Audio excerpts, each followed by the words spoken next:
Welcome to another HellaBass Live. Wednesday night, March 15th. Here we are on a roll, staying consistent. I think I've got a pretty fun, entertaining, unique guest. Some of you may know him, at least may recognize him. I think when we get into the story, you'll probably recognize why Shane's name looks familiar. But excited to have you, Shane. What's going on? I had nothing else better to do. No, I'm just kidding. No, just sitting here talking to you guys, and yeah, it's funny because everybody sees that name, but they don't ever see my face. Of course, Bassmaster did just implement a way to where our face shows up next to our photos in our galleries every single week, which is pretty cool. So I had to Photoshop my eyes, make them look a lot younger, get these wrinkles out and stuff. There was no restrictions on that, I guess. Well, that's the advantage of being able to edit your own photos. You can do that kind of stuff. Right. So yeah, I mean, if you've spent any time on a Bassmaster Elite Series webpage, you've definitely seen Shane's work. Hopefully. So that's, I guess, just start in and guess the background. Brian says audio and video is good, so we'll keep rolling. Cool. Basically, right after I got T-boned last summer in my Tahoe, but I convinced my uncle to drive me down to La Crosse for a day. And so I could just go hang out, see some of the elite pros that I know, go to the after party. And so I was at the Elite Fest at Jeremiah Shaver's garage in Onalaska, Wisconsin. After, I think it was day 3, right? It was the day that Jay wrapped up Rookie of the Year. Yep. And a bunch of us hanging out in there talking and, kind of like a bunch of fishermen, right? We're all just shooting the breeze and telling stories and introduced ourselves and talked about, hey, yeah, I was like, hey, definitely seen your work and recognize you from Instagram and, recognize his name. And we talked about, hey, yeah, send me a DM someday and we'll do the podcast or do the live stream. And that day has come. I have been waiting anxiously. Like I thought at Christmas, I'd at least get a Christmas card, but I didn't, or at least a gift or something. Yeah, by the time I thought it would be good to do it kind of as we got towards the season. And then by the time I realized it, then we were like into Okeechobee and Seminole. I was like, dude, that guy is going to be swamped and busy. And then I was like, all right, that break between the Classic and Seminole and one Wednesday night, the stars aligned, and it turned out to be his one free night this month. Yeah, I think I've been home since maybe January the 12th. I've been home probably 7 days, because we don't just shoot just fishing. It's fishing, hunting, boating, tactical, off-road. Even me and my wife shoot about 10 weddings a year. Mm-hmm. So it's, people think, oh, Shane, he's the guy in the back of the boat that chases people around and shoots bass fishermen. That's like a little tiny part of what we do. I've been doing this 23 years and we do a lot more. People ask, hey, what do you shoot? And I'm like, well, what is it I don't shoot? Yeah, I shoot for cash. Exactly. Right. So today I shot something kind of cool. I can't see the name of the bait company, but they're making a new swim bait, and I don't even know all the details, whether it's a glide bait or a soft bait, but they wanted me to shoot blueback herring. And if you know anything about blueback herring, I live on Lake Lanier, just north of Atlanta. They change colors.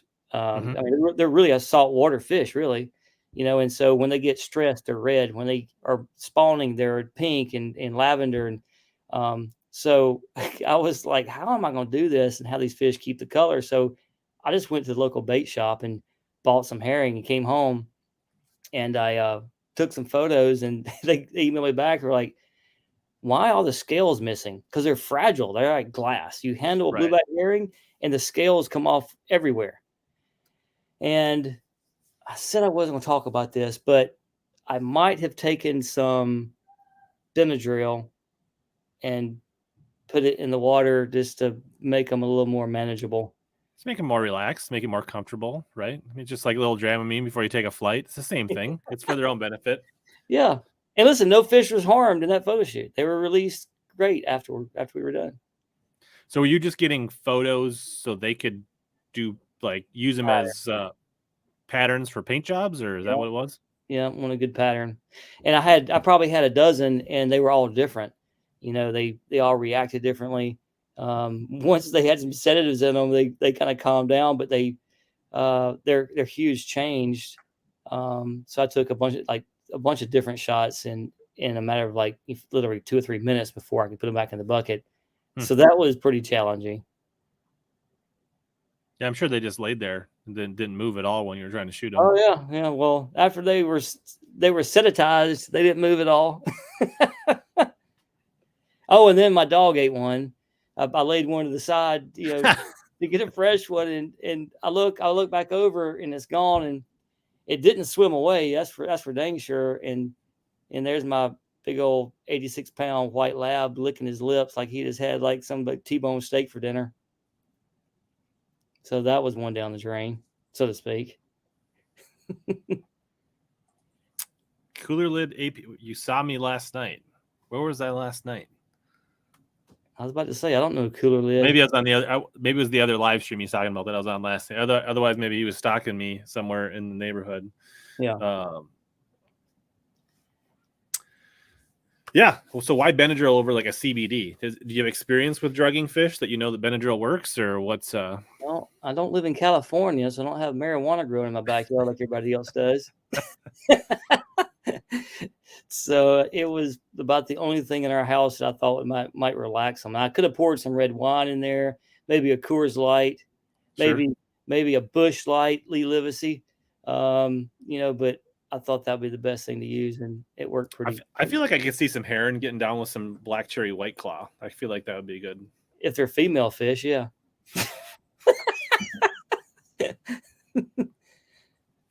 Nice. Yeah, very cool. So I guess let's just go back. Like, so what got you into photography, and why, I guess, the interest in, I mean, obviously you do all kinds of shooting, but I think the fishing and the tournament stuff is probably a little bit of a passion project, or a part of what you do that you really enjoy. So how did you get started in the whole thing? So when I was like probably 8 years old, my mom and dad took me to Cades Cove in Tennessee. If you're not from the Southeast, you probably don't know what Cades Cove is. And by the way, sorry for the alerts. I don't know how to turn them off. But I had one of those cameras that had the little cube. Keep in mind, I'll be 50 years old in September. Had the cube on top, and every time you took a picture, it would turn. Yeah. So I shot, they had these like big 8, 10, 12-point bucks, and I'm like 8 feet from them. I took all these amazing photos, and they all came back blurry. And I told my dad, I was like, you know what? I'm going to buy a real camera, and then I'll never take a bad photo the rest of my life, which was a lie, because I have to take bad photos, obviously. But me and him, this kind of tells the redneck side of who I am. My dad used to trap for fur coats for the fur line. And so I ran a trap line with him one year and bought my first Canon T50 film camera. And that was probably 1980, I don't know, 87. And that's kind of how I got started. So I take it everywhere. If I went hunting, if I went fishing, and I never knew that it would like bring me to where I'm at now, because either you live to work or you work to live. Mm-hmm. If that doesn't make sense, either like my dad worked for 22 and a half years at Uniroyal Goodrich plant, building tires on the same machine with the same guy for 22 years, but he enjoyed his weekends and his time off. Or you have the guy that does something he loves to do, and you don't wake up in the morning ever and go, you know what? I don't want to go to work today. There's almost not a time when I wake up and go, I really don't want to go do this today. And so there's a big difference in that. And I kind of got started when I was very young. And I had taken a job at a company called Kudzu out of Phoenix City, Alabama. And they made hats for NASCAR, Bass Pro, Bassmaster. And I was a sales guy. And I always wanted to be more than that. And there was a lady in accounting, the lady that wrote our checks. She came by one day and she put a card on my desk and she goes, Shane, I want you to call this person today, right now. And I said, what is it? She goes, it's the Art Institute of Atlanta. It's someone that can talk to you about going to school there.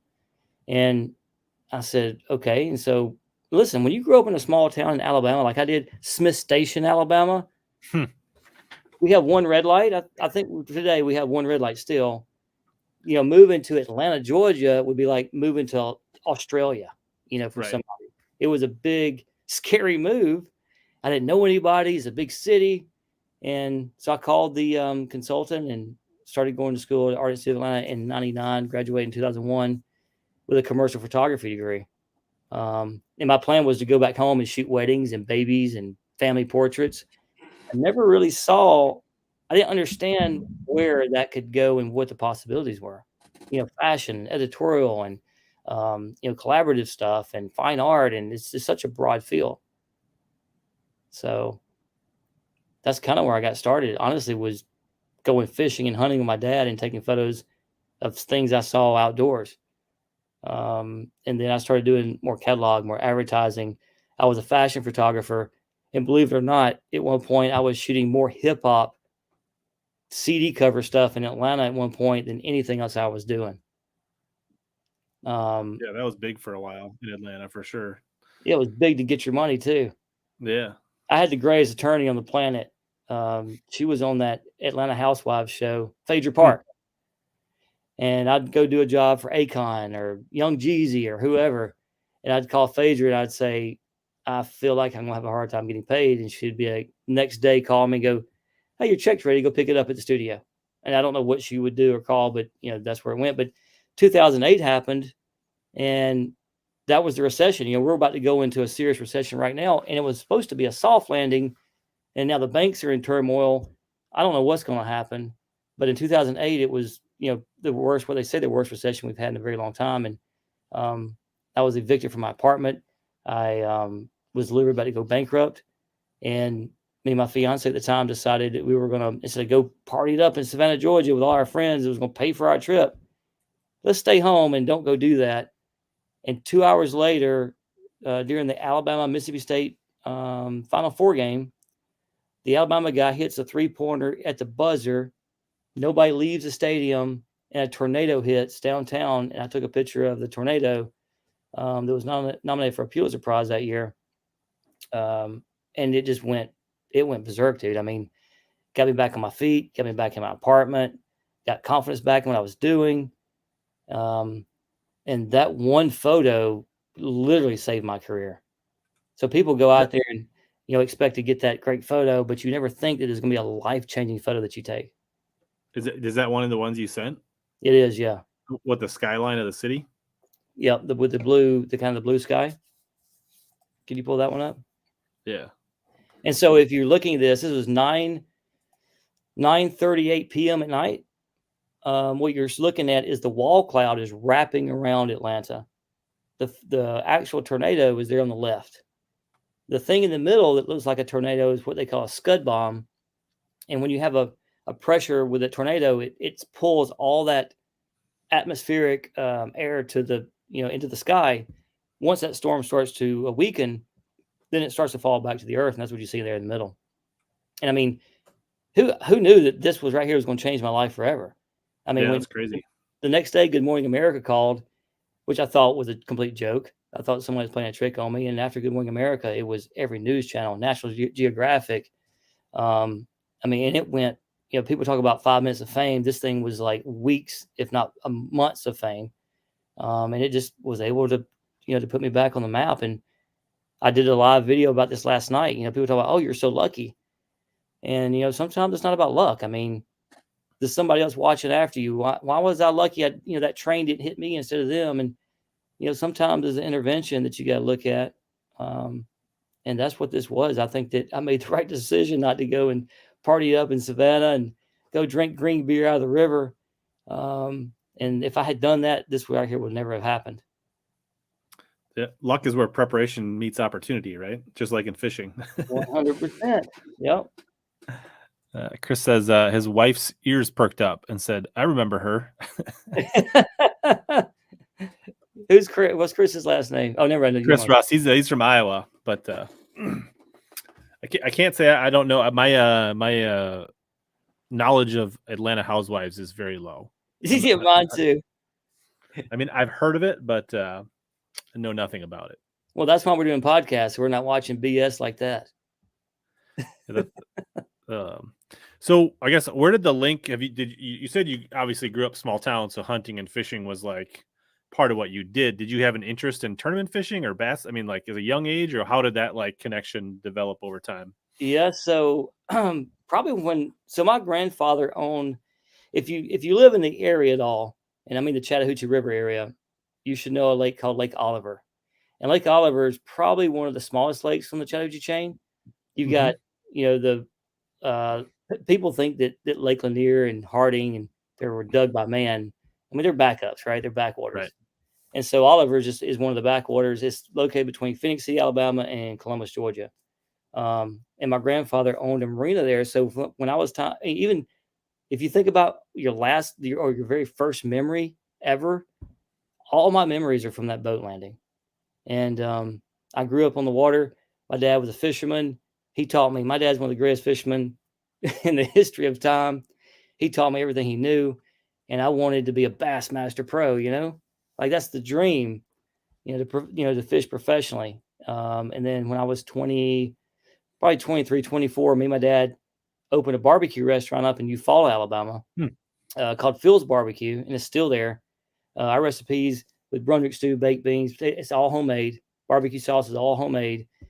And I did that for a while, and it was just, man, 36 hours a day, and at least 12, 14 hours. Well, sorry, it was like 14 to 16 hours a day, and it seemed like those went weeks long. And me and my dad couldn't fish together, we couldn't hunt together.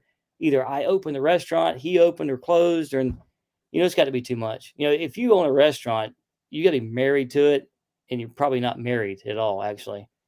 So we did that for a while, and I finally was like, I just want to go to photography school, and not long after that, I did. And the rest is kind of history. And if you do go by Phil's Barbecue, make sure you look at the 9-pounder on the wall, because that was my first 9-pounder out of Lake Eufaula. Nice. Do you swing in there? Like, did you bypass it on your way to Seminole and grab some barbecue, or no? Listen, it's like a homing device.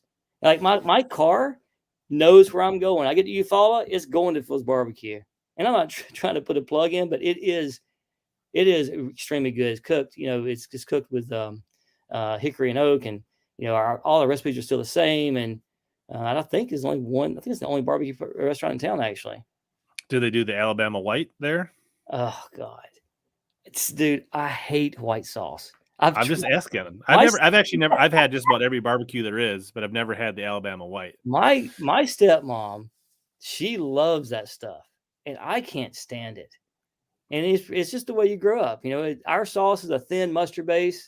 Actually, I'm working on one now, trying to get it on the market that I perfected on, but it's not that Kansas City. They do have a thicker sweet sauce, but that white barbecue sauce, dude, I don't know. Have you had it? No. Yeah, you don't want to have it. It's like I feel like I gotta try it just to say that I tried it, but like it's like mayonnaise with a mixture of some stuff that shouldn't be in there. I mean, I've had like the Eastern Carolina, the Western Carolina, the Kansas City, the Texas, the Memphis, but I've never had the what's the big sauce up there in your neck of the woods? Yeah, I would say up here, most of our style was probably influenced by Kansas City. Oh, God, dude, I'd rather have white sauce. I actually like, most of the time, I actually like a dry rub barbecue, and then like just a little bit of sauce. Yeah. Well, one thing that we did, and this is not a secret, but we would take a squirt bottle, put maybe an inch of salt in the bottom, some vinegar, and mix it with water, let that dissolve. And then every time you raise the lid and turn the meat, you spray it down. And what that does, it literally puts a rub on it every single time you turn the meat. That little tip is free. There you go. For those budgeting or blossoming barbecue entrepreneurs, there you go. Well, you never know what you're going to get in this show. Yeah. We'll see. Bart's checking in here. We'll star that one for later. Bart, you know Adam Bartusik? I probably do. Yeah, tall, gangly looking kid. Always got a camera. Yeah. He followed Scott around for a while. Scott Martin. Who's that? Scott Martin. Yeah. Does he fish with Bassmaster? Yeah, he's a basketball player. I'm kidding. So obviously you've fished tournaments locally, regionally, kind of you were shooting and fishing, right? Well, and kind of thinking, I want to climb the ranks, but how did you end up shooting more photos at the top level than when did you realize that you were I guess maybe you don't. Do you wish you were fishing the pros versus photography? I mean, like now in retrospect, when you really see what they go through and what they do you wish you were at the front of the boat versus following them around? I get a guaranteed paycheck. Mm-hmm. Now that's a good thing. My passion to one day, fish even the Bassmaster Opens will always be there. I tried fishing the BFLs. I even started in the Redman Tour. Mm-hmm. That's kind of telling my age. Like if you know what a Yugo is, but I fished the Redman Tour back in the '90s, and then after that, I decided to go to photography school. But my passion has always been to fish competitively. I love competition. I've tried to fish the BFLs, but every time I sign up, I look at the Bassmaster schedule. And I'm like, okay, well, either I can fish two of these and whatever. So I would always like to go back to be able to do that. But in 1999 or 2000, somewhere around there, Gerald Crawford. If you follow Bassmaster and you have been for a long time, Gerald Crawford is one of the greatest photographers in the history of following bass fishermen. He retired years ago, but he hired me at Lake Martin. And that day, the guy was a guy that broke the lake record for the largest spotted bass ever caught. I think it was like 7.2. It looked like a mammoth. It didn't look real. And so that was the first job I had with bass. And then I started, working as a fashion photographer and a photo assistant for some of the guys around Atlanta and around the world. And at some point, I was like, I just all the stuff I was doing, I wasn't really happy with it as far as fashion and the editorial stuff. And it was always like, I'm a country boy, and I was Right. downtown. And there was a magazine at Lake Oconee come out and said I was the most metrosexual redneck in the state of Georgia, which my dad I had to explain to my dad what metrosexual was. But just because I wasn't happy with what I was doing, I love the fashion side. So when I decided to go um, back into the outdoor industry, I went in as an advertising commercial photographer, and I gained like Frog Tog and Under Armour and those kind of clients. And then MLF called. I can say those words, right? MLF. And so they I mean, it was probably called. FLW back then, wasn't it? I worked for FLW for about 4 years, and it was good. They were good to me, and budgets got tight, and I just couldn't do it anymore. And then we broke away from that. And when MLF started, they wanted to bring me in as the lead photographer, and I won't get into that story, but it fizzled somehow. At the last minute, left me hanging. Um, and so I called Steve Bowman at Bass, and I was like, look, I said, these guys have me booked for 10, 12 weeks, and now I have nothing. Can you guys provide me something? And he said, well, I'm gonna do my Steve Bowman voice. Well, boy, let's give you a free trial. We'll see what we can do for you. And I said, well, you give me a trial, and then let's see what happens from there. And he's a great dude, and they brought me in after that, and I've been there ever since. So basically, you started shooting the Elite Series events. So then, what year you said? Well, when I came back into the picture, probably I'd say 2019. Okay, so that would have been the last time they went to the Classic in 2019 that year. Yeah, in Knoxville. I mean, the Classic was at Knoxville. So yep. Oh, which that's where I had food poisoning. So the very first day in Knoxville, dude. If you have never had food poisoning, only wish that on your worst enemy. It is a horrible thing. And that was my introduction to bass, was having food poisoning on, I think it was day one of the Bassmaster Classic, actually. Bart says one of the highlights of his career, mind you, Bart is young. He's like less than 30, probably, maybe 30. I don't know. Was shooting photos of Gussie next to you on the Knoxville event after day one. Oh, nice. Is he the guy that got in my way? Probably. He's really tall and awkward, so chances are he did get in your way. So I know who he is. I remember him. Very cool. Yeah, so like maybe just look at a few photos. Like a couple that I just kind of eyeballed. Like there's a lot of llama / fighter fans in Yep. our group here. So that's a really cool shot of you know where that what body of water that is? I want to guess that was the St. Lawrence River because, dude, listen, we get 5 and 6 footers up there, and there's a cut when those boys come back off the big lake they have to cut into. And if we've got some, north, I think it's the northwest wind. Is that right? It's the worst one. Mm-hmm. It is, dude. It's crazy, and those boys coming in hot. I mean, I would call this coming in hot 100%. I mean, that thing's not the prop's barely in the water. I'm sure his Yeah, Marshall is white knuckled over there on the other side. yeah. Got the OS bar gripped tight. So I guess that's when he still had his bass cat. That's not the Yeah, ballistic. that cat can take it, dude. That's what I run. Yeah. And then you got some Smalley photos of old Bob here. Oh, Bob Downey. And see, But here's what's great. So if you know, we want to fill the field with marshals, but sometimes if the anglers don't have a marshal, then I politely ask, "Hey, can I get in your boat for like an hour?" And I sure. think these guys realize, they don't want people getting their way. They don't want distractions. So I sit there like not on a log and don't say a word. And then they go, are you going to talk about anything? I'm like, no, dude, I want to watch you fish. But I get some of the best content, dude, when they allow me to get in their boat. And that makes me so happy right there. I mean, like that photo right there, that's St. Lawrence River. That water you can see 20 feet down. Bob Downey was, I think he was in the top 10 at that point, and he just went to slaying them, dude. It made my day. Bob, I can't imagine Bob being super chatty when he's fishing either. I know Bob. He doesn't chat a lot now, but he's got a great family. I love his family, man. They always Yeah. come to weigh-ins, and we're in the Northeast, and yeah, he's quiet, but he's a good fisherman. Actually, Bob, ran into Bob on a lake right by my house because he used to live for a while pretty close to me in the cities here.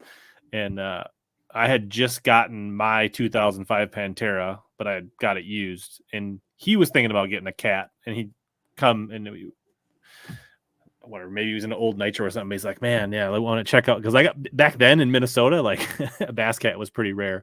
And so Yeah. we got to talking and chatting. And I think he ended up, going forward and buying a used cat. And he's been in bass cats ever since. So, Yeah, they're good boats, dude, and they're owned by great people. And mhm. if you have a cat, I don't care how old it is, if there's a structural problem that happens or whatever, Rick Pierce and those guys will take care of you. And that's what I mean. I've been a cat since 1996. I had a Bass Cat Pantera 2 with a 150 on the back, and when I thought I was going pro. And so back then you could only have a 150. I mean, can you imagine just having a 150 these days? You'd get swamped. Yeah. Chris, do you have a favorite photo, like bass fishing photo from a tournament or just maybe an event? I don't know. I feel like as many photos as you shot, it would be hard to single out a single one, but maybe you can. Um. Oh wow, dude, that is a tough question. So if you look at my photos, I like to backlight everything. And someone asked me, a friend of mine, David Rams, asked me the other day, what is your passion, or I forget the way he worded it, but what is your that drives you with photography? And it's light. Mhm. It's light and opportunity. And so a lot of times when I pull up on an angler, all the photographers are crowded around on one side shooting with the light behind them, which is good because it's contrasty. You have nice highlights, you have good shadows.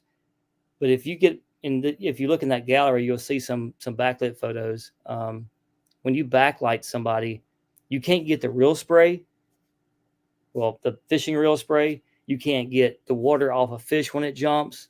Um, the backlighting is stuff I learned when I was shooting for Riches and Bloomingdale's and Macy's, doing plates and forks and spoons and bedding, which is crazy.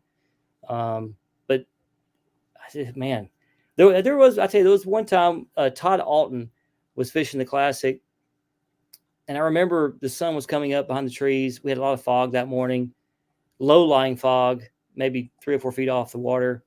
We had a little bit of ripple in the background, and Todd comes zooming in. He puts the trolling motor down. He starts casting. Um, and I remember saying, Lord, if there was ever a time that was the day right there. I said, if there was ever a time that you would give me a gift, let Todd catch a 4 or 5 pounder right now. And I wish I had that photo in there. I couldn't find it, but he did on a chatterbait. Did he hooked up on a 4 pounder? I mean, if you look at that fog off the water, see how Mhm. everything kind of glistens and is sharp and sparkly. You can't get that from a front lit photo, only from backlight. And so probably that fish photo we don't have is probably one of my favorite photos from fishing. Nice. Look at the spray and the weeds and stuff coming off that. That's insane. We got slightly more serious question here. Uh-oh. I'm Not married. too serious. Frank wants to know. He says his daughter is interested in photography, not old enough for courses yet, but what kind of advice? I would never tell a kid don't go to college because that's a bad thing. But I got to tell you, I mean, we're lacking these days in plumbers and electricians and carpenters and whatever. Um, Probably going to photography school. If I had it do over again, I wouldn't do it. And I tell young people this all the time, and they never listen. Um, if you're an upcoming photographer and you're wanting to learn, I know you can go to Best Buy and you can buy a camera just like I can, right now. But what I did when I was in 1999 is I wanted to be a fashion photographer. So I researched and Googled the best fashion photographers in Atlanta, Georgia. And I was a photo assistant for 5 years. That's all I did. And the stuff I learned, from being on set, hands on. I don't know why Alexa's talking right now. But anyway, so that's really weird. So anyway, so that was the best thing that I ever could have done is find your niche, find what you love to do, your passion, and call I don't care if the list is 100 people, call every single person in your area that is good at what they do in the genre you want to do it in. And the money's not bad. I mean, and listen, in Atlanta, a photo assistant makes between $450 and $500 a day. Think about that. I mean, like in your local, it could be somebody that shoots products. It could be somebody that shoots weddings. It could be like anything, and you could, they probably need the help just like everybody else does, right? So, and listen, I play really dumb. I go in not knowing nothing, ask all these questions because then they open up. If you go in there acting like you know everything, they're not going to give you anything at all. They don't want competition. Listen to me, I want someone who's going to work hard. And these days it's hard to find someone young as a photo assistant that works hard, knows what they're doing, is not on their screens. This is the worst invention known to man, I think. Not the cell phone, but except for you people watching this right now, on your phone, then it's completely okay. not those screens. But get someone there that wants to learn and is a hard worker. And listen, good.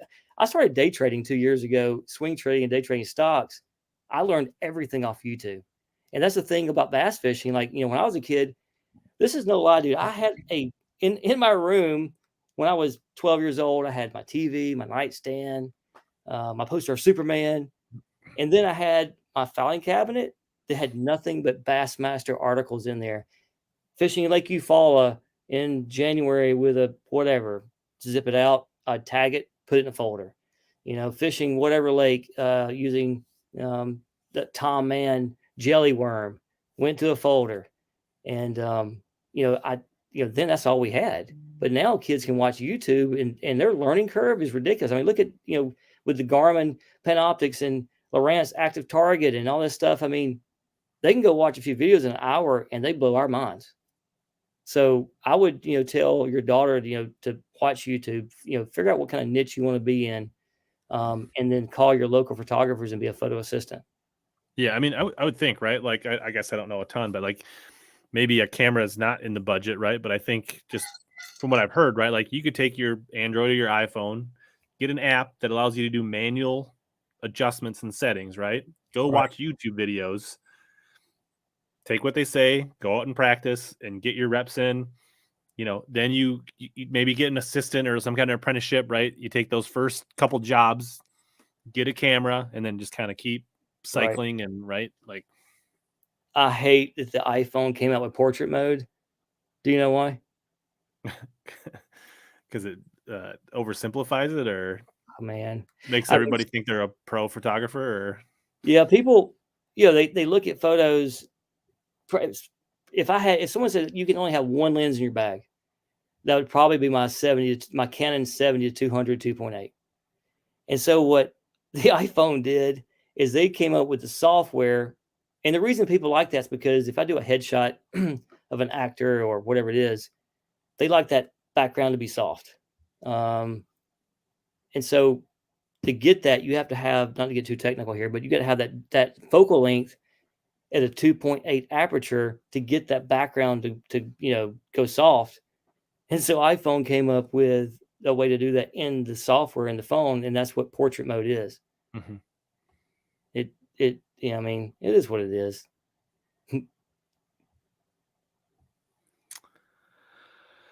Let's see. Marty says, "Is there what pro? I guess maybe is there a pro that you always look forward to, or one that's more fun? Or I don't know. Maybe is there a couple that like stand out to you that like you have the most fun with, or they give you the best shots, or they're like I don't know, like Well, yes, there is. I mean, so you've got some guys that are hard to follow. Um, most of the attitude guys left and went somewhere else.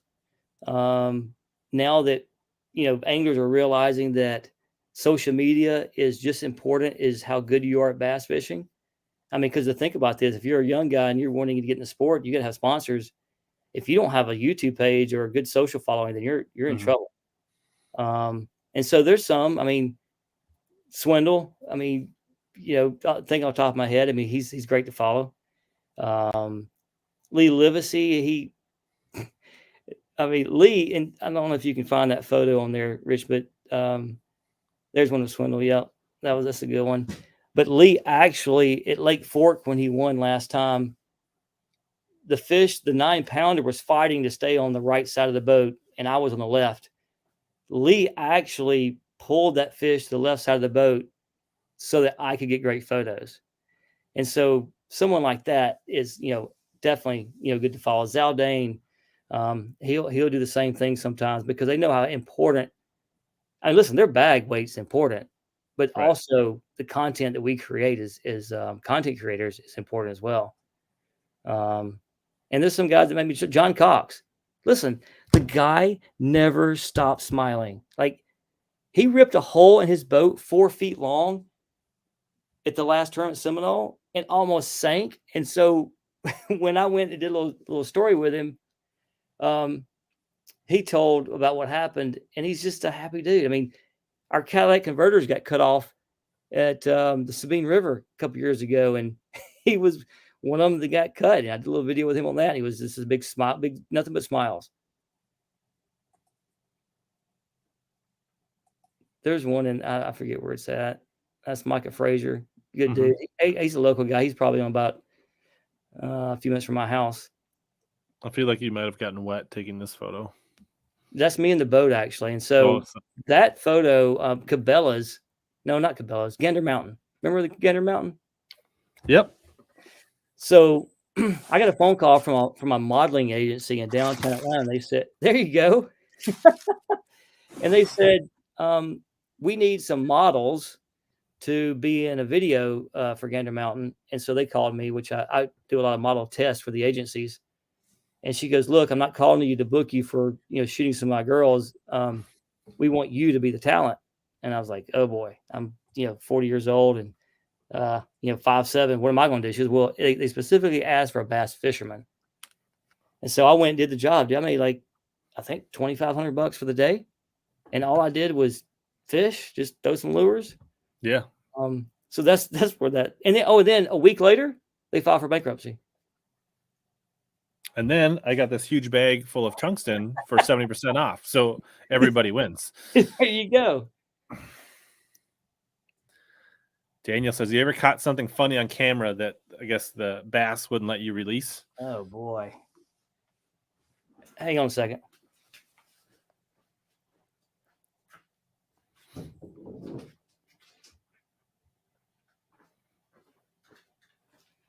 So this rod is a rod that Mike Iaconelli broke over his leg during a shoot for Hobie. And I said, "Hey, dude, I don't want a lot, but can I get that rod autographed?" And then what I have is the pair of underwear that Matt Robertson was wearing on the lake. On Oahe? Yep. And they're clean, they're washed. And there you go. That's not about that.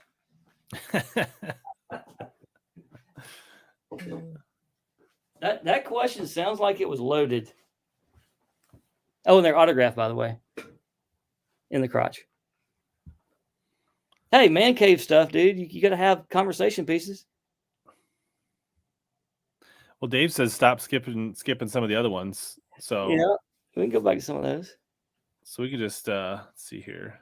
Like so here looks like some of your a beach shoot of some kind where you're working on your lighting and having them assist, it looks like. Yeah. So I've been shooting for Hooters for 22 years. Mainly POS stuff. So point of purchase sales, you go in the store and there's a girl holding a plate of wings or a pitcher of beer. We did some bikini stuff with calendar. So that photo he's referring to was my photo assistance for the day.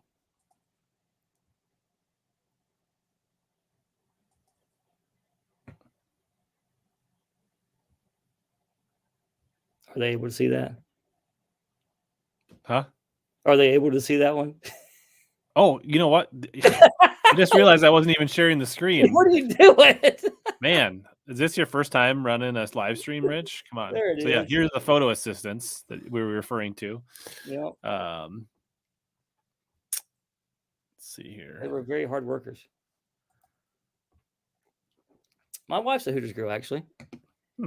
That's a different story. But yeah, we And this was your long hair phase. yeah, go to the other photo real quick next to it. Yeah, This so one? yep, that was her weave or whatever you want to call it. And I was like, this is a great opportunity. Extensions. Extensions, yeah, that's it. Yeah. So I put the extensions on, and then I go back to the one with me wearing the hair. So I sent the photo with me wearing the hair to Seth Fighter, Okay. and he didn't have my number logged in his phone. And then he didn't respond. And I'm like, dang, I thought that was funny. So the next tournament, I go, how'd you like the photo I sent you? He goes, what photo? I said, the one with the girl in the red bikini and the Smith hat. And he's like, oh, that was you? I said, dude, you're not the only one with a mullet. Nice. Opportunity, man. So you talked about Lee. Yeah. So me and my wife, she'd like. Some people may not recognize Lee in such attire, but dude, you wouldn't recognize half these guys without a hat on. Yep. And so Lee, obviously you shot the wedding. I yep, take it. It was great. The cops got called, but listen, it's not a good wedding unless the cops come. It's a bad day to be a bush light at Lee Levis's wedding. It was a fun deal. Actually, we're shooting Lee's sister's wedding in October this year, and she is marrying the guy that owns F5 Rods, that is a sponsor of Tyler Rivette. Sure. Okay. There's Matt doing what he does. So, Matt Robertson's a very unique individual. Was this in Knoxville? I think so. Yeah. I think it was. Was he Ugly Stick back then? I don't remember. He's still Ugly Stick. I know, but I feel like this must be later. I don't know if this was Knoxville. Maybe. I don't think he was Ugly Stick when he didn't have. I don't think he had the bass tattoo then either. I want to say, because his first classic he fished, he wasn't on the Elite Series. This would have been when he actually qualified through the Elite, and then came like 2020 or 2021, I think, something like that. Dude, you may be right. They all run together, because that is a bass tattoo on his arm, right? Yeah. Yeah. Do you remember the sleeveless deal he did? Yeah, I think this might be. Is there any chance this is Fort Worth? Dude, I don't know. I feel like that's when he went sleeveless and unveiled the tattoo and cut the sleeves off his jersey. Was at Fort Worth.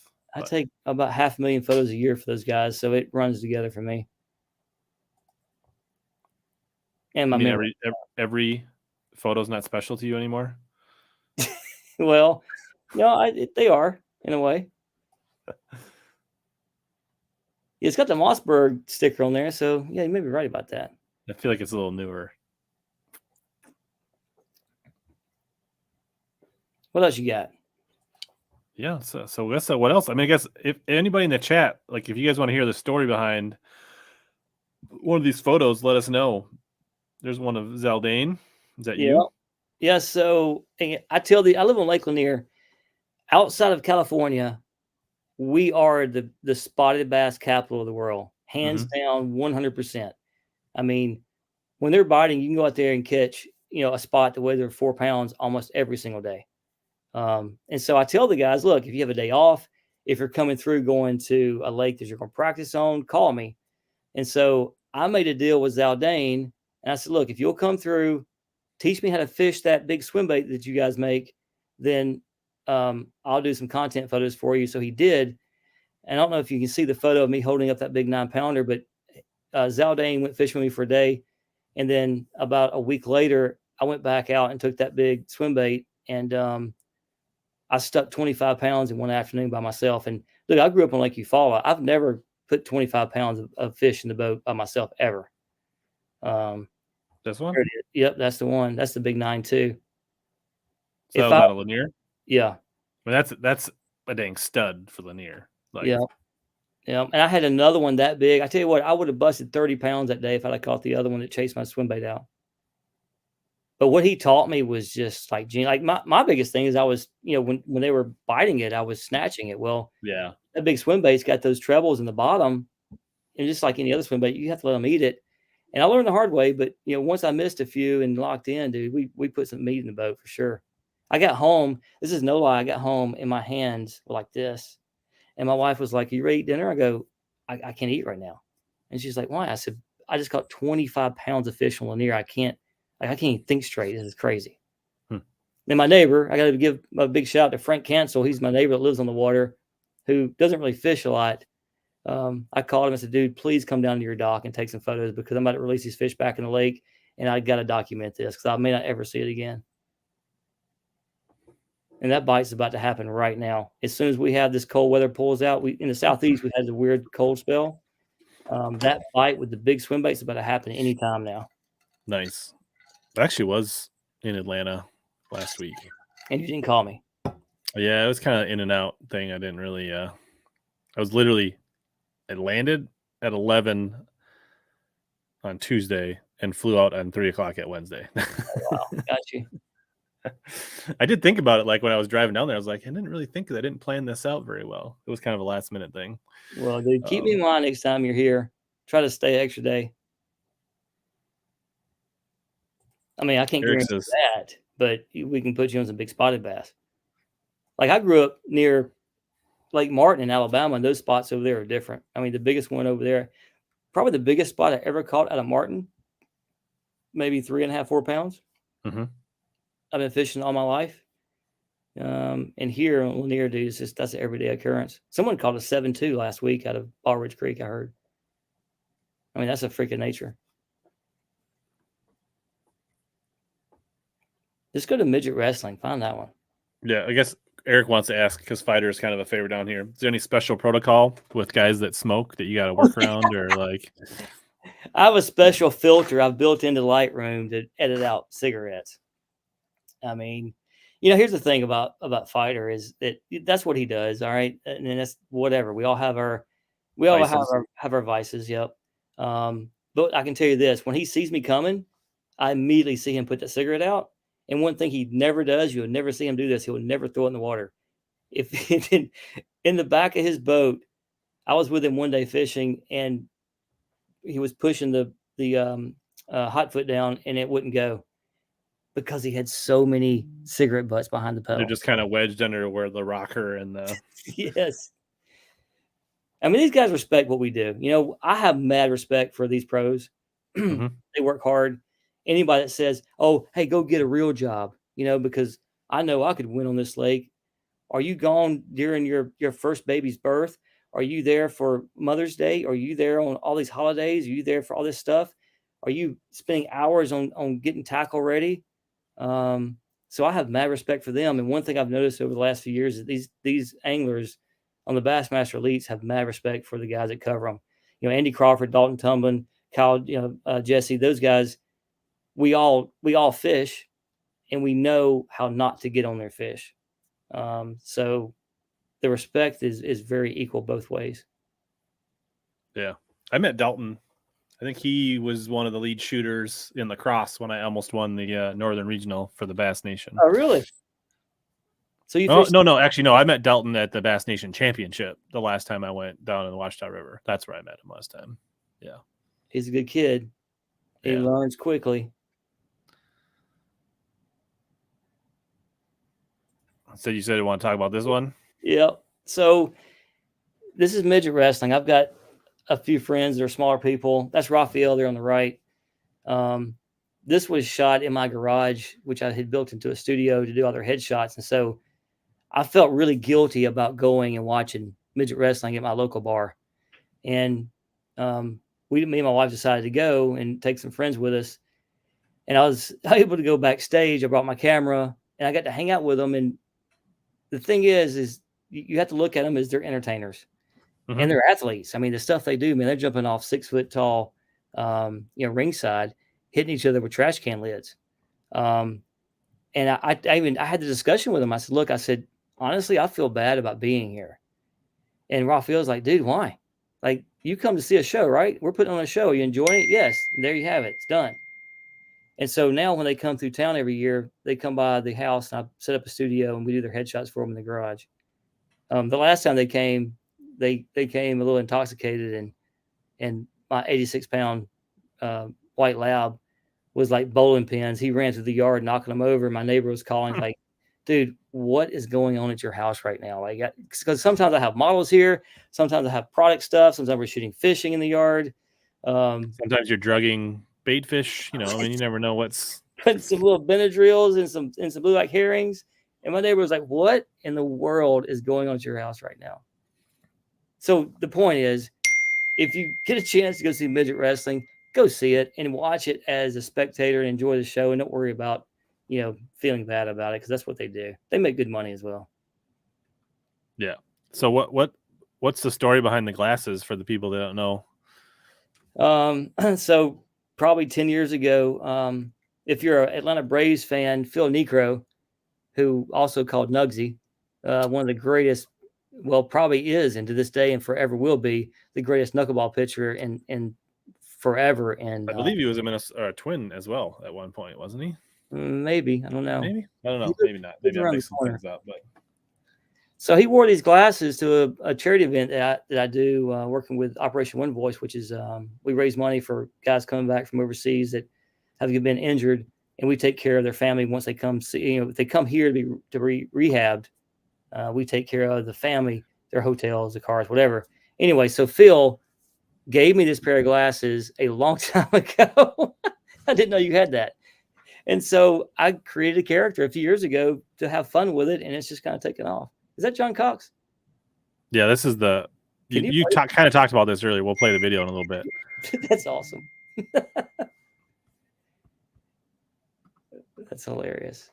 So yeah, so the glasses. Anyway, so I created a character called Durant, and I started just for fun. And listen, if you can do something that makes people happy or make people smile, every day when I put my dog Riffer in the car and we go to the grocery store, or we go to get something to eat, I had a cop pull up next to me the other day, and he was just like laughing, and I rolled the window down. He's like, dude, I just admiring your dog, because he sits there like a person. But if you could do something to make people happy and make people smile, then I've made my day. So this is kind of your comedic alter ego. This is it, yeah. Is that a good way to? Hey, y'all, Durant here. We are in Lake Seminole, and I was here at the ramp just hanging out, getting autographs from pros like I always do. And anyway, I ran into my buddy John Cox, and John has a really cool story he wants to tell us really fast. What happened yesterday? Seminole's full of stumps, and I wish it was a cool story, like I was running back into some backwater or something, but I was just in the channel, just being like, man, it's gonna be a really good week, right? And I smoked a stump at about 40, and I think it had a little bit of rebarb in it, and it ended up half the stump came with me, and man, this thing just instantly started filling up with water. I didn't realize how big the hole was, batteries, everything. Man, I just gassed it, floored it wide open into the bank, and crashed it up on the shore and saved losing all my stuff. But we got it welded up and it's good to go. Fiberglass boat, we might have had to total it out. This baby's tournament ready. Something I thought about, because you're alive and the boat's here alive. This is a very, very Christian kind of churchy boat. You know how I know that? How's that? Because it's holy. Yeah, John Cox. Oh, hey, go to the next picture down. With this the one? No, go straight down. So that is a mailbox that I found at Lake Seminole driving the back roads. And I said, you got to be very careful about the male deer in this area because he might run out in front of you. James Watson, that's Swindle's dog. Yeah, this is funny stuff, man. I'm glad you. So if you want to see the lighter side of you can follow the Durant's account on Facebook. Putting that on the boat. And I've tried to produce this stuff and plan something and ask questions. It doesn't work that way. Like I keep those glasses on me all the time. And when something happens and I'm like, you know what, that is a Durant's moment right there. And then I'll do a quick video, but I've tried to do, produce stuff and it doesn't work very well. Chris is a big Braves fan. You do anything with the Braves? I do not. I wish I did. They hire full-time people as contractors and keep them on retainers. And so I unfortunately have not. I've shot stuff editorial for magazines, but I've never actually worked for the Braves. Hopefully we can do as good as we've done the last few years. We've lost some good players this year. So I think the other thing I know you do a fair amount of I don't know what the proper terminology is for the off-road. Yeah. What do you call this? That's called King of the Hammers. It's one of the largest off-road races in the world. It's held every year in late January, maybe early February. 156. Now these may not be exact numbers, but 156 miles of racetrack, 12 hours long. My studio photo partner races in this race right here. It's insane. These vehicles run 100 to 110 in the desert, wide open, and then they rock haul and winch for hours up through the mountains. And my first year was last year. This year I worked for a company called Broncbuster. The Bronco has become a really big deal. They have dominated in the last 2 years on this stuff because of their axle and some things like that. But this is a very fun time. Mojave Desert, I think it's called, oh man, it's in California. But anyway, so I think this year we had 100 to 120,000 people in the desert, no running water, no electricity. And these cars, I mean, it's just like, it's mayhem. It's craziness everywhere. It's one of the most incredible events I've ever been to. That car right there hit a rock under the sand at about 50 miles an hour. You see that dirt that's flying over to the right? That's where he hit that rock at full speed. It was nuts. Wow. I'm sure we got some hunt. So you got some hunting stuff, some retriever dogs. Yeah. I'm sure there's some people that cross over into that space. There is, big time. I do SHOT Show and ICAST every single year. We got Taku's marinating baits. That's exactly what that is. Listen, dude, he lets those things marinate for a whole year. And I've heard him talk about that, or at least like 6 months to a year. Yeah. He's got some kind of special Japanese juice he puts in there. He wouldn't tell me what that was. Did you smell it? Oh, yeah. It was marinating, son. It was like a dead deer on the side of the road. I've been there for about 3 weeks in the summertime. What's the story on this one? So I'm a big hunter. I've hunted all my life. I do not squirrel hunt anymore. I don't hunt raccoons anymore or trap them. But you got to have a balance. So, with me killing things and eating them, I don't ever kill something and not eat it.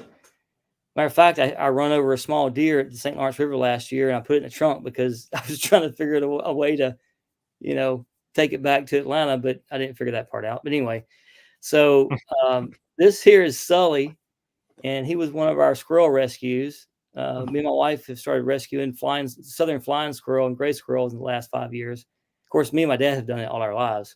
And they're, when you rescue an animal, and that's why I don't ever want to rescue a whitetail, because I'll probably never deer hunt again. Their personalities and, things I don't know. This is nothing like taking a small life. You find a baby bird on the ground, you leave it. You find a baby squirrel on the ground, you leave it for something else to eat it later. If you can raise that animal and release it back into the wild and see them 2 and 3 years later. My stepmom rescued a little finch bird, and dude, that was 4 years ago, and it still comes back to the house and sees them in the springtime. So that's Sully right there. This must be Seminole, right? Yep, Cifuentes. Grabbing his line again. Me and him talk about that. Yeah, I actually tweeted about it because like the final day, it started to you saw it all week, and then the final day, it's like all of a sudden the fish started popping off, and it's like, yeah. I was cussing. I was 100 yards away. I was cussing, dude. And I told him, I said, look, you are a pro bass fisherman and I'm a photographer, but let's talk about the line, thing that you're doing. And, listen, he's a great fisherman. I hope he listened to some of what I was saying, but what he did was impressive down there. This is Tyler Rivette. He is the worst about holding bass for photos and then letting them go. And that one almost went back in the lake. But he was just trying to get you a quick shot as he was bagging up, and he almost tossed her back into Okeechobee or Seminole. He said he wanted to show the guns and kiss the fish in the mouth. Well, I was gonna say this must be Okeechobee because this still has sleeves and it's still on his body, so it's Okeechobee clearly. Right. See, like I pay attention. You're good. Deductional skills of when these photos were taken.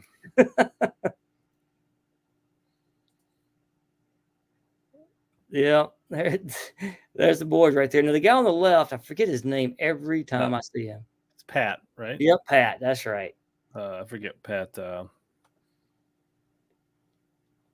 Yeah, it's escaping me right now, but Right, he does. We love you, man. I just forgot your similar show to this. It might actually Stray Casts, Pat. That's exactly right. Yep. Yeah. But that's Matt Robertson in the middle, and then Johnson on the right. They had gotten cut, and these guys, when they get cut and you don't make the last couple of days, you gotta go to the show and hang out and sign autographs and stuff. And so they were mad they didn't make the cut. There you go. Pat Renwick. That's it. Someone sent you that, didn't they? Yeah. Greg wants to know craziest shoot you refused to do if there was one. Gay porn. Craziest shoot I refused. I don't know. I'm pretty crazy. I mean, I've got stuff where I laid on the ground and had motorcycles jump over the top of me. That's a good question. I don't know, because I'm kind of like the guy that if I can capture something that nobody else is doing, then I'm all in. Right, like that's a challenge. That's like challenge 100% accepted. Yep. So I don't refuse a lot. Maybe as you get older, you start to get a little wiser. But I hope my health insurance company's not watching this video.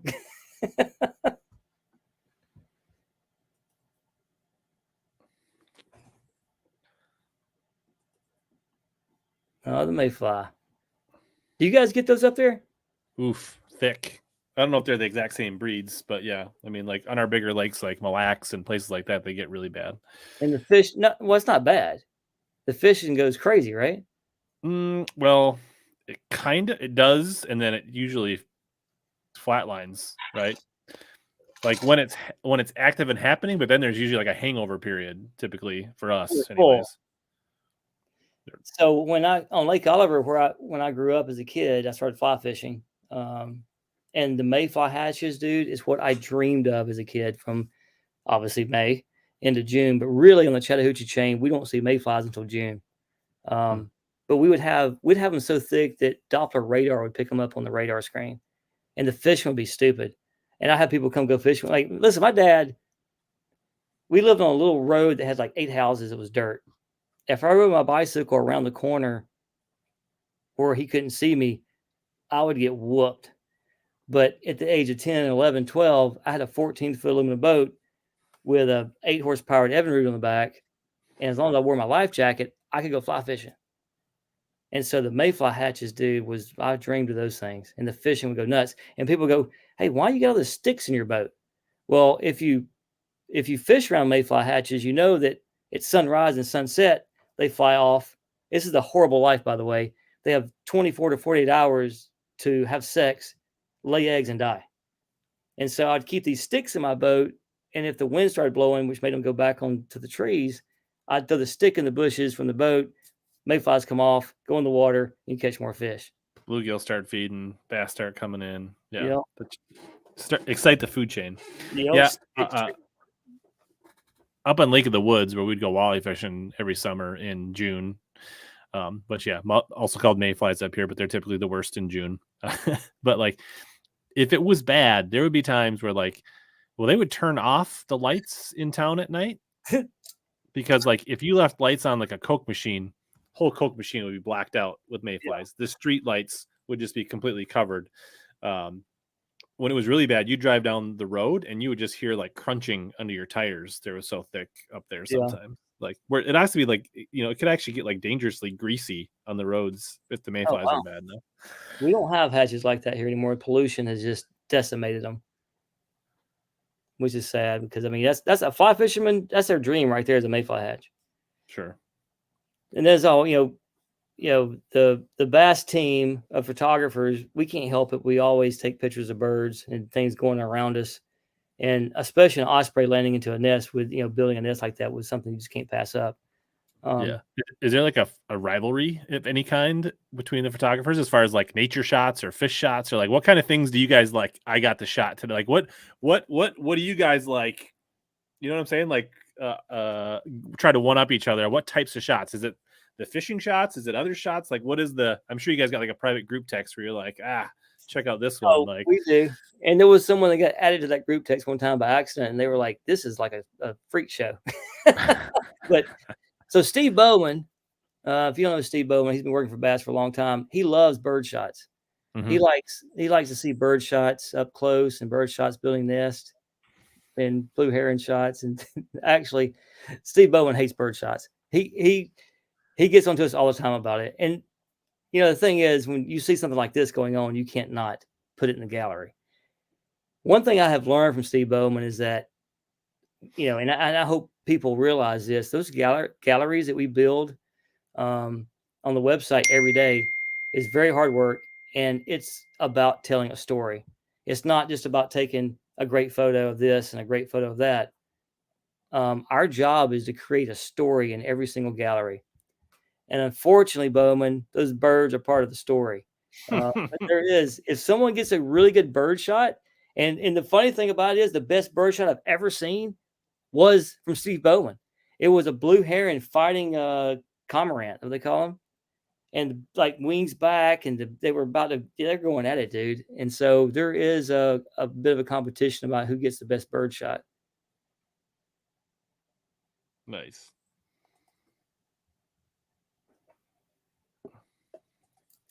I guess what else? I mean, I guess one of the things we'd like, is there any like, I don't know, inside nugget stories things that you maybe saw on the water or behind the scenes that didn't make it on the galleries that you can share, or something funny or interesting, or Well, there's arguments that go on that still photos we can't tell. That's always fun to listen to. But these guys, I can tell you, I've been doing this for a very long time, and this Bassmaster Elite team that we got now, they're probably the best group of pros I've ever seen in my whole life, and they have great camaraderie and friendships as well. But sometimes you gotta, you can't step on someone's toes, and people will, they'll squeeze a little bit and let you know, hey, I didn't see you here in practice. These are my fish, whatever. But there's some arguments that go on behind the scenes. It's kind of fun to listen to that we never get to talk about. But it's all about demanding respect, and I'm just happy. I'm just happy to have the opportunity to be here. I mean, because if that other bass organization hadn't just not called me back, I wouldn't even be having this conversation with you right now. So I'm very grateful for Bass and what they've done and where they're going, and well, what we're able to produce and put out there for everybody to watch. Yeah, very cool. And you're going to be at the Classic shooting, so 100%. And I hope I don't get food poisoning this time. What's that? I hope I don't get food poisoning this time. There you go. Well, you know where not to go, right? Like you won't go to the. Dude, it was shrimp cocktail. Don't order that if you're working. Yeah, to me, shrimp cocktail is should be ordered in states that touch oceans, and Tennessee is not one of those states. Last time I checked. Yeah, that's a good point. There's some free tips from Hella for you guys watching at home. So I mean, I guess you're going to be working your butt off, but chances are, if they go to the takeoffs in the morning, right, they'll probably see you bouncing around, taking photo. No, you don't do takeoff photos. Never mind. Well, I'll on be the water. So what they do is they spread out the whole entire lake, and they put it in quadrants, and then we get assigned. I mean, because think about the crowd. Mm-hmm. We have ever how many people there, and then trying to get launched with all those guys.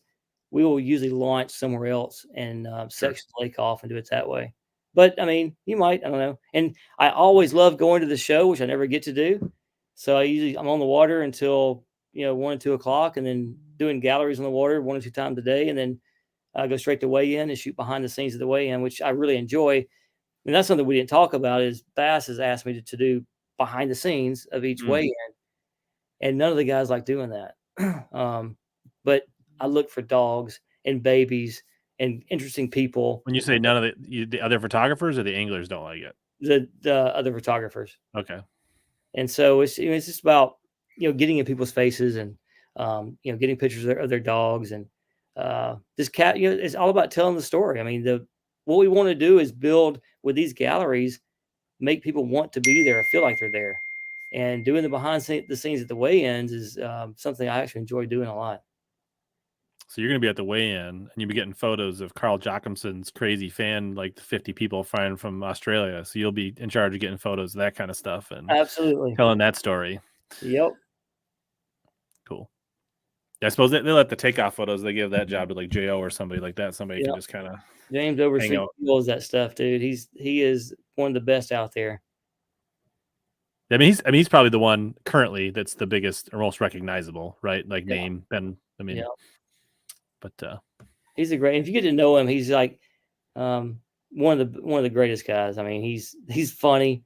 He's in the trailer every single day in the Midget when I get back. We get off the water, and he always gets the greatest photos too of shooting out the media trailer door. Like he'll have a fish schooling or a heron getting bait. And I'm like, dude, where'd you get that? He goes, right outside the door over there. Like his accent's incredible, but he has got a great eye for. He's a very artsy outdoor photographer, if you can say that. Like he calculates every photo he takes, and it's all about creating that composition and the art, and that's what a lot of people miss, actually. Yeah, and I actually like it when Jo, like in recent years, a lot of times on the live mix, right? I mean, not that you have time to watch live mix, right? But they'll have him hang out, with a couple pros that didn't make the cut, and that's probably some of the best, commentary out there is from Jo. So he loves and b.a.s.s, one of our employees that was here, I guess last couple of years. b.a.s.s is gone now, but great dude, and he could impress. Did an impression of Jo. It was incredible. Man, how was that out there on the water today? very cool. So anything else you got exciting coming up outside of, I mean, you're going to be, I mean, people can see you hopping around weigh-ins the rest of the season. So if anybody's going to, events throughout the season, you might catch a clips of Shane working hard, and then you can check out you can see him doing all of it, and then you can tune into Bassmaster afterwards and see what the final product looks like. Yep. And come by, let me get a behind the scenes shot. We'll put it on the website for you. Yes, if when we're trying to get coming up, not this year, but you go up to New York and you want to put on a fighter mullet and get your buddies together in the crowd or cut your sleeves off. I mean, that's a great way to get in the gallery. I mean, Shane will make sure that's part of the story. 100%.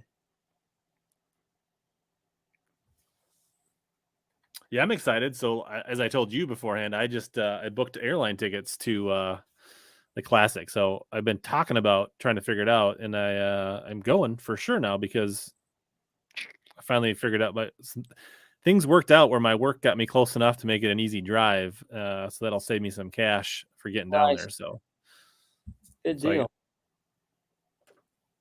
Someone's gonna copy that and go impersonate you right now. Yeah. So do some hangouts at the expo, meet some people. It'll be kind of cool. I don't know, probably at the Camus booth or something like that. I don't know. Figure out some place to kind of unofficially hang out for half an hour when I'm not walking around and meet a bunch of the people that are always hanging out in the chats and things like that. And Knoxville is one of the greatest places to go for the Classic because everything's kind of close together. There's a lot of downtown, a lot of great restaurants. I think that Knoxville is probably one of the best places I've ever been to, with the Classic. Yeah, I mean, takeoff, weigh-in, expo was what, 5 minutes circle? Dude, I hate those Classics where, like Birmingham. Oh my God, bro! And you drive an hour and a half to get to the ramp.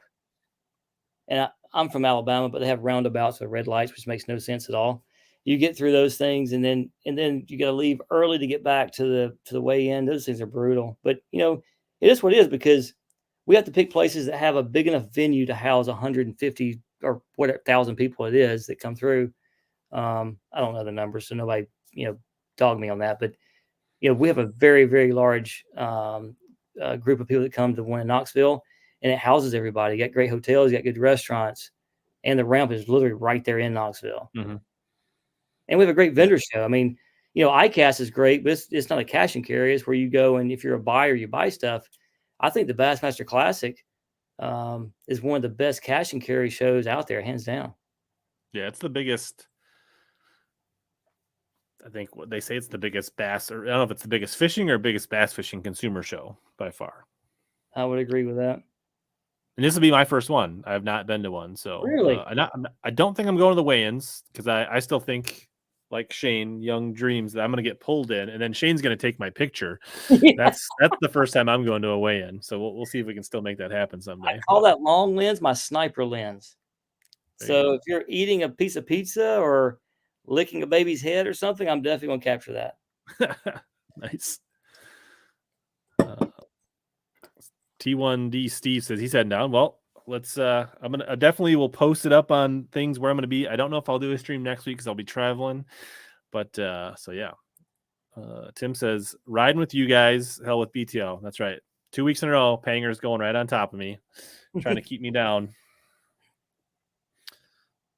He's got Milliken on tonight, so that's a lot of clout over there that we're competing against tonight. But who else is classic bound? How many we got watching? Yeah, who else in the chat is going to the Classic? Let us know.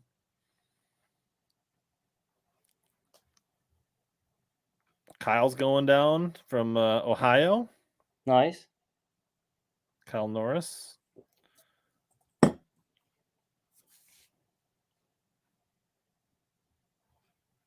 AJ says never heard of her. Good point. Agreed.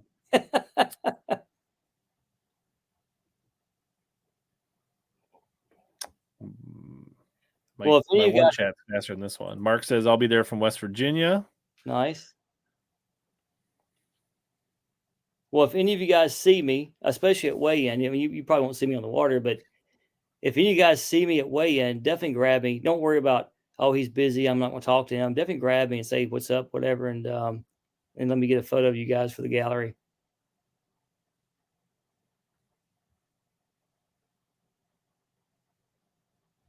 Tim says he was at Hartwell. Not sure he's going to make it to Knoxville. I know there's definitely a few other people that are regulars. They're probably got distracted by BTL tonight, but you know what Hartwell's known for? Home of the 2-pounders. Like yeah. they just hardly get bigger than 2 pounds. It's crazy. I feel like they're trending a little bit better these days. I feel like it's on a little bit of an upswing. They're getting some bigger fish, but yeah, that I could definitely see that for a long time. I don't know if it's the herring. Like, I mean, we're Herring Lake. Hartwell's. I mean, literally, Lake Lanier and Hartwell is like identical twins, as far as the structure, how the landscape is. So I don't know if it's because of the herring population, but there's something definitely different between here and there. And we have different strains of spotted bass. We've got the Alabama spot, we got the Kentucky spot, and one grows big, one doesn't. So I don't know if it's a different strain or what. Yeah, I think just different lakes cycle and balance out different, right? I know, like, I think the largemouth I think the spots are starting to get bigger on Hartwell from what I hear, and also the largemouth are maybe not as common, but they're starting to get a little bigger, and so I think lakes all cycle and balance, and Mother Nature does their things. So it'll be interesting. I mean, I want to say at the team championship like 2 or 3 years ago for Bassmaster, like there was some like mid 20-pound bags, like high 20-pound bags caught in like November, right, on Hartwell. So I mean, it's got big ones, and I mean it's a massive fishery too. It spreads out. I mean, it's sprawling. So. Well, any other questions you guys got? Yeah, I was gonna say last call for questions, and if there's any photos you saw me flicking through that you guys wanted to touch on, let's I guess I kind of want to know about this. I'm gonna bring one up here.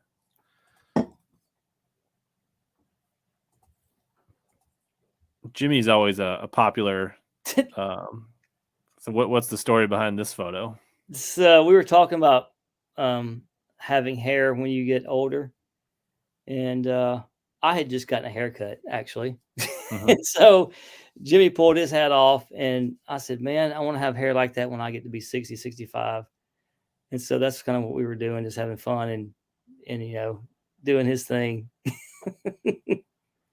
I hope my hair is that blonde. My hair used to be blonde when I was a kid, actually. Me too. I was a towhead.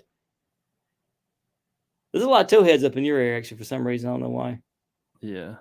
And then I got older, and now it's like, dark again. And I'm like, well, I still act blonde, but I guess I'm not blonde anymore. Dalton must have heard his ears ringing from earlier when we were talking about him. What'd he say? I guess I'll show up. Yeah, at the end, sucker. Yeah, Dalton, I was saying that I remember you shooting the nation championship at the Washita River that Matty Wong when I was there fishing. So, and I thought you did a fantastic job covering that event. So this is a good one, I guess. I mean, I guess as a still photographer, you don't probably ride as often in boats, right, as the video guys do, right? Like, Yeah. The only time that we can get in there is when they don't have a marshal or a video guy. sure. And is that like, do you ride? You don't typically. You said you kind of bop in and bop out. You don't ride all day with the same. No. I don't So I just typically they're like fishing. You pull up, right? Your camera boat driver brings you up, drops you in, and you hang out for 30 minutes or an hour while they fish this pocket, and then you like hop on and find a different guy or something like that. I just feel like I'm in their way, Mhm. or could be doing something mentally to them by being in the boat. I want them to be as natural as possible. I mean, that's why I sit there and don't say anything. Now, if they want to crack a joke with me or whatever, then we'll crack jokes. But I'm just there, quiet and just shooting, behind the scenes kind of stuff and getting different angles, whatever. But yeah, Mhm. we are never in the boat from takeoff to the end of the day as a photographer. Right. Do any of them? I don't know. There's some video guys they say are good luck charms. Has anybody ever said that you're a good luck charm and when they catch them when you come around, or are you looked at as the opposite? Are you the jinx? Oh, they're like, oh, Durant is here. I'm not going to catch anything. Brandon Cobb, he does not like me coming up on him when he's catching fish. And Dalton, if you're listening, who is the guy that there's someone that Tyler Rivette. He does not like Dalton covering him. And we laugh about it, but you know what? I try to break that mentality because fishing is a mental game.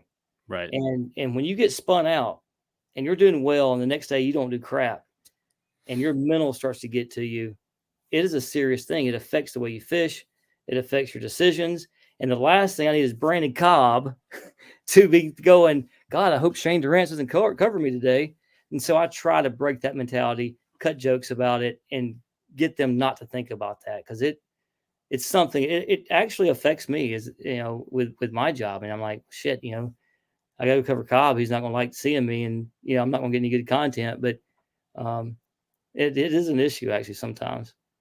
We gotta get you a ghillie suit when you're out there. So they can't tell. They can't tell whether it's Jo or Dalton or Durant. So they don't know who's rolling up on them. Just I'm gonna get me a mask that looks like Sago because you Sago just brings good luck to everybody. And everybody so wants to see Sago. I'll just show up with a Sago mask on and speak Japanese to them. Just get a little phone recorder to just play some Japanese clips in your pocket. Yeah. Nice. Tyler, my neighbor, heading out. My From kids go to Minnesota? school in Farmington, so How far a drive is that? so if I drive there, it's 14 or 15 hours. Oh, you're gonna fly. Sure. So I have a work trip bringing me to Indy, and so I'll just buy. I think it's like 5.5 hours from Indy. So Yeah. and then I'll fly home out of Knoxville. But Got you. Well, cool. Any other questions? Tim says that here's the Johnson brothers aren't big fans of the camera. Uh, Or is that the video? Maybe they're not fans of the video. I don't know. I mean, I haven't heard that. I mean, the Johnson brothers have complete opposite personalities. Hmm. Chris is he's a bit more laid back, kind of open, talks to you a little bit, and Corey's more works hard, focused on fishing, doing his thing. But I mean, I've never had an issue with the Johnson brothers at all. Yeah, right on. Well, I guess I didn't even got rolling in the beginning. Didn't even thank Arsenal Fishing and Omni and everybody for supporting the channel and the stream. I'll roll the discount codes down there for anybody that has forgot about them. But yeah, it's been fun. We hour and a half. I feel like the questions have simmered down. Had a good time. I look forward to. I don't know if I'll bump into you down in Knoxville or not. There's a lot going on down there, but my headquarters is in Atlanta, so one of these days I will give you a call, and I'm not afraid to catch some spotted bass. So You just bring it, dude. I got you. I have been to Logan Martin one time in the spring, and that was probably the best jerkbait bite I was ever on, fishing for those kusas on a jerkbait. Those are some mean animals, dude. Like, it's the only place where I was like jerking. And like, most places, right, it just loads up, right, as you pull, right? But it was like, they hit it and you're out to go back the other way. Like, they would hit it so hard and just run. Like, you just get, like, they would pull back. So, Oh, yeah. Well, just promise me you get here, Rich. You're going to come see me or call me for sure. I'll take you. I promise. All right. Yes. So if you guys are at the expo, I'm the guy with the custom visor. I thought Byron Velvick started that. No, was he have a regular visor? I thought he always had regular visors. I don't remember him cutting them off. I think him and he and not Aaron. Bernie Schultz has always rocked a visor. Black and yellow. Who's black? Skeet Reese. Skeeter. Yeah, back in the day, Skeet rocked the visors. Oh yeah. But they've always gotten the regular ones. You know what I mean? Like they cut them off with a pair of scissors. What's that? They cut them off with a pair of scissors. No, I feel like you see them in their photo galleries back in like 2006, 2008. They always had like pre-made visors. Yeah, I don't know. I know Byron had cut off because they were all furry at the top. Okay. Yeah. Velvick definitely had visor hair for sure. I mean, like, right. Tacklecraft wants to know what's the biggest spot you got on. Oh, that's me. Probably only like 3 pounds, wasn't it? But they're a 3-pound Coosa spot is a mean animal. Like they fight, and like they're, it's like a 3-pound smallie. Or I mean, it's aggressive. Is that blown out too much? Can you see that? There's a mag. 6. How big? 6. Hang on, let me turn this off. So that's a linear. Yes, that's hard to see, isn't it? Yeah, that was 6'8", I think. That's a full-grown one. Yeah, that's a big one. And are they Coosas in the linear? I'm pretty sure they're.